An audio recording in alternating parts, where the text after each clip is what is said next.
ত্রিলোকেশ্বরের মন্দির। লোকে বলে স্বয়ং বিশ্বকর্মা তার ভিতপত্তন করেছিলেন কোন মান্ধাতার আমলে। স্বয়ং হনুমান এনেছিলেন তার পাথর বহন করে। ইতিহাসের পণ্ডিত বলেন এ মন্দির কিরাত জাতের গড়া, হে দেবতা কিরাতের। একদা যখন ক্ষত্রিয় রাজা জয় করলেন দেশ, দেউলের আঙিনা পূজারীদের রক্তে গেল ভেসে। দেবতা রক্ষা পেলেন নতুন নামে, নতুন পূজাবিধির আড়ালে। হাজার বৎসরের প্রাচীন ভক্তিধারার স্রোত গেল ফিরে। কিরাত আজ অস্পৃশ্য। এ মন্দিরে তার প্রবেশ পথ লুপ্ত। কিরাত থাকে সমাজের বাইরে, নদীর পূর্ব পারে তার পাড়া। সে ভক্ত, আজ তার মন্দির নেই। তার গান আছে, নিপুণ তার হাত, অভ্রান্ত তার দৃষ্টি। সে জানে কি করে পাথরের উপরে পাথর বাঁধে, কি করে পিতলের উপরে রূপোর ফুল তোলা যায়, কৃষ্ণশিলায় মূর্তি গড়বার ছন্দটা কি। রাজশাসন তার নয়, অস্ত্র তার নিয়েছে কেড়ে। বেশে বাসে ব্যবহারে সম্মানের চিহ্ন হতে সে বর্জিত, বঞ্চিত সে পুঁথির বিদ্যায়। ত্রিলোকেশ্বরের মন্দিরের স্বর্ণচূড়া পশ্চিম দিগন্তে যায় দেখা। চিনতে পারে নিজেদেরই মনের আকল্প, বহু দূরের থেকে প্রণাম করে। কার্তিক পূর্ণিমা, পূজার উৎসব। মঞ্চের উপরে বাজছে বাঁশি, মৃদঙ্গ, করতাল। মাঠ জুড়ে কানাতের পর কানাত, মাঝে মাঝে উঠছে ধ্বজা। পথের দুই ধারে ব্যাপারীদের পসরা, তামার পাত্র, রূপোর অলঙ্কার, দেবমূর্তির পট, রেশমের কাপড়। ছেলেদের খেলার জন্যে কাঠের ডমরু, মাটির পুতুল, পাতার বাঁশি, অর্ঘ্যের উপকরণ, ফল, মালা, ধূপ, বাতি, ঘরা ঘরা তীর্থবাড়ি। বাজিকর তারস্বরে প্রলাপ বাক্যে দেখাচ্ছে বাজি। কথক পড়ছে রামায়ণ কথা। উজ্জ্বল বেশে সশস্ত্র প্রহরী ঘুরে বেড়ায় ঘোড়ায় চড়ে। রাজ অমাত্য হাতির ওপরে হাও দেয়। সম্মুখে বেজে চলেছে শিঙা। কিংখাবে ঢাকা পালকিতে ধনী ঘরের গৃহিণী। আগে পিছে কিঙ্করের দল, সন্ন্যাসীর ভিড় পঞ্চবটের তলায়। নগ্ন জটাধারী ছাই মাখা মেয়েরা পায়ের কাছে ভোগ রেখে যায়। ফল, দুধ, মিষ্টান্ন, ঘি, আতপ, তণ্ডুল। থেকে থেকে আকাশে উঠছে চিৎকার ধ্বনি, জয় ত্রিলোকেশ্বরের জয়, জয় ত্রিলোকেশ্বরের জয়। কাল আসবে শুভ লগ্নে রাজার প্রথম পূজা। স্বয়ং আসবেন মহারাজা রাজহস্তিতে চড়ে। তার আগমন পথের দুই ধারে সারি সারি কলার গাছে ফুলের মালা, মঙ্গল ঘটে আম্রপল্লব। আর ক্ষণে ক্ষণে পথের ধুলোয় সেচন করছে গন্ধবাড়ি। শুক্ল ত্রয়োদশীর রাত। মন্দিরে প্রথম প্রহরের শঙ্খ, ঘণ্টা, ভেরি, পটহ থেমেছে। আজ চাঁদের উপরে একটা ঘোলা আবরণ। জ্যোৎস্না আজ ঝাপসা, যেন মূর্ছার ঘোর লাগল। বাতাস রুদ্ধ, ধোয়া জমে আছে আকাশে। গাছগুলো যেন শঙ্কায় আড়ষ্ট। কুকুর অকারণ আর্তনাদ করছে। ঘোড়াগুলো কান খাড়া করে উঠছে ডেকে। কোন অলক্ষ্যের দিকে তাকিয়ে হঠাৎ গম্ভীর ভীষণ শব্দ শোনা গেল মাটির নিচে।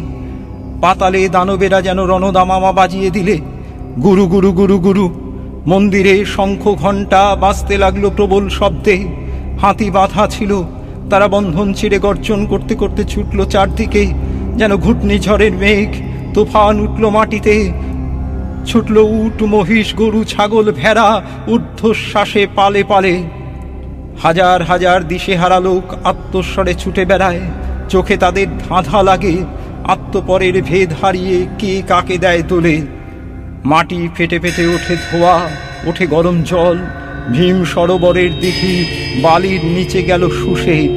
মন্দিরের চূড়ায় বাঁধা বড় ঘণ্টা দুলতে দুলতে বাজতে লাগলো ঢং ঢং। আচমকা ধ্বনি থামল একটা ভেঙে পড়ার শব্দে।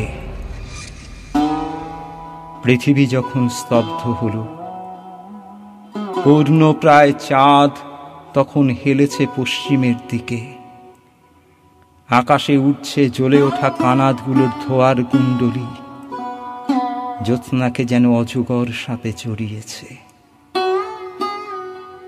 পরদিন আত্মীয়দের বিলাপে দিগ্বিদিক যখন শোকার্ত, তখন রাজ সৈনিক দল মন্দির ঘিরে দাঁড়ালো। পাছে অসুচিতার কারণ ঘটে। রাজমন্ত্রী এলো, দৈবজ্ঞ এলো, স্মার্ত পণ্ডিত এলো। দেখলে বাহিরের প্রাচীর ধূলিসাৎ, দেবতার বেদির ওপরের ছাদ পড়েছে ভেঙে। পণ্ডিত বললে, সংস্কার করা চাই আগামী পূর্ণিমার পূর্বেই, নইলে দেবতা পরিহার করবেন তার মূর্তি। রাজা বললেন, সংস্কার করো। মন্ত্রী বললেন, ওই কিরাতরা ছাড়া কে করবে পাথরের কাজ? ওদের দৃষ্টিকলুষ থেকে দেবতাকে রক্ষা করব কি উপায়ে? কি হবে মন্দির সংস্কারে যদি মলিন হয় দেবতার অঙ্গমহিমা? কিরাত দলপতি মাধবকে রাজা আনলেন ডেকে। বৃদ্ধ মাধব, শুক্ল কেশের ওপর নির্মল সাদা চাদর জড়ানো, পরিধানে পীতধরা, তাম্রবর্ণ দেহ কোটি পর্যন্ত অনাবৃত, দুই চক্ষু সকরুণ নম্রতায় পূর্ণ। সাবধানে রাজার পায়ের কাছে রাখলে এক মুঠো কুন্দ ফুল, প্রণাম করলে স্পর্শ বাঁচিয়ে। রাজা বললেন, তোমরা না হলে দেবতার সংস্কার হয় না।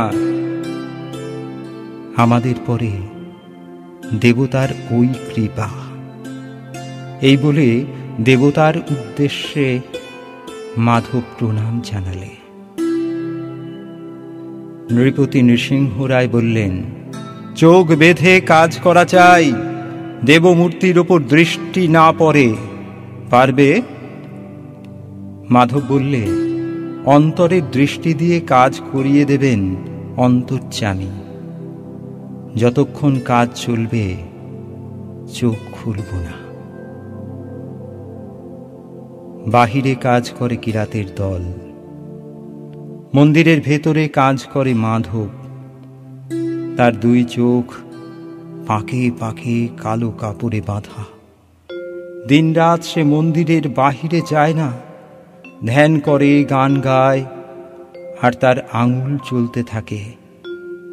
মন্ত্রী এসে বলে, তরা করো, তরা করো।